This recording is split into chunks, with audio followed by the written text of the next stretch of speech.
জবাব দাও। জবাব জেলার কলেজগুলোতে তৃণমূলের হুমকি দুমকি চলছে কেন? জেলার শাসক জবাব দাও। এই হুমকি দিয়ে গুন্ডা দিয়ে বামপন্থীদের আটকানো যায় যাবে না। যাদবপুর ঘটনা প্রতিবাদে ডিওয়াইএফআই এর বিক্ষোভ আসানসোল জেলা শাসকের দপ্তরের সামনে। অভিযোগ, শিক্ষামন্ত্রীর গাড়িতে আহত হয়েছে ছাত্র। এছাড়াও জেলায় বামফ্রন্টের দলীয় কার্যালয়ে হামলার অভিযোগ আসছে।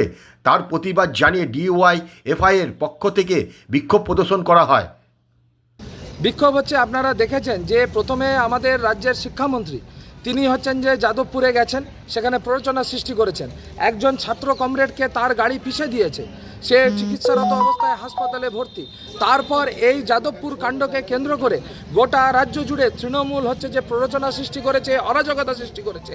এই পশ্চিম বর্ধমান জেলায় রাতের অন্ধকারে তৃণমূলের হুলিগানরা আমাদের হচ্ছে যে বামপন্থী আন্দোলনের পার্টি অফিস সেখানে হচ্ছে যে ভেঙে দিয়েছেন। 80 বছরের ঊর্ধ্বে বয়স্কদের একটা মিথ্যা দোষারোপ করে তাদের হচ্ছে যে আক্রান্ত করেছেন। আবার হুমকি দিচ্ছেন যে হচ্ছে যে সেই পার্টি অফিস আবার ভাঙা হবে। গোটা রাজ্য জুড়ে নৈরাজ্য চলছে। উত্তর 24 পরগনা, দক্ষিণ 24 পরগনা, কলকাতায় তৃণমূলের পরিচালনায় একের পর এক বামপন্থী কর্মী হচ্ছে যে আহত হচ্ছেন।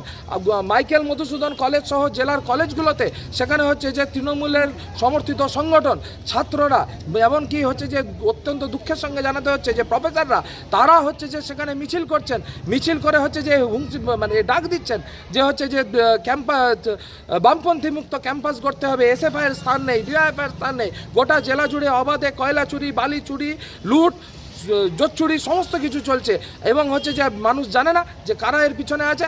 কিন্তু হচ্ছে যে আমাদের রাজ্যে আমাদের জেলার প্রশাসন নির্বিকার। আমরা এখানে হচ্ছে যে একদম আজ এখন উচ্চ মাধ্যমিক পরীক্ষা চলছে, আমরা ছাত্রছাত্রীদের সেন্টিমেন্ট বুঝি। আমরা পারতাম যে বৃহত্তর জমায়েত নিয়ে রাস্তা অবরোধ করতে, কিন্তু আমরা দায়িত্বশীল ছাত্র যুব সংগঠন, আমরা কোনো দিন মানুষের অসুবিধা করিনি, আমরা কোনো দিন মানুষের অসুবিধা করব না।